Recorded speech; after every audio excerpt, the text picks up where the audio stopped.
Welcome to Samba Samba. Enjoy the video. You start by confirming footage quality and camera settings, exposure, white balance, and distance from the screen.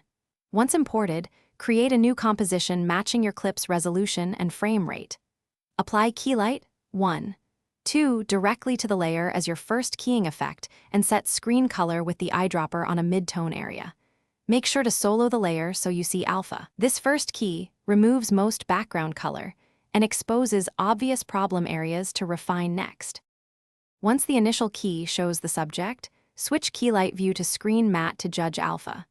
Tighten clip white and clip black to eliminate specks. Adjust clip roll for mid-tone stability.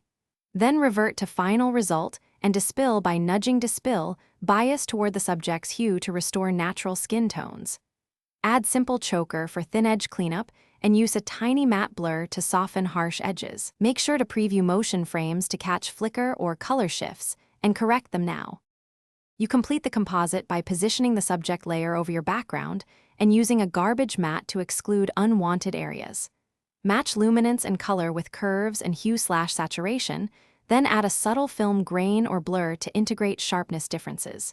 Choose a high-quality codec and export RGB plus alpha if you need transparency.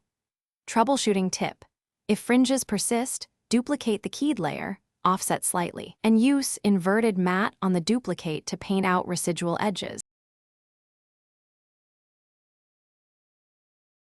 Thanks for watching. Consider subscribing if we helped you.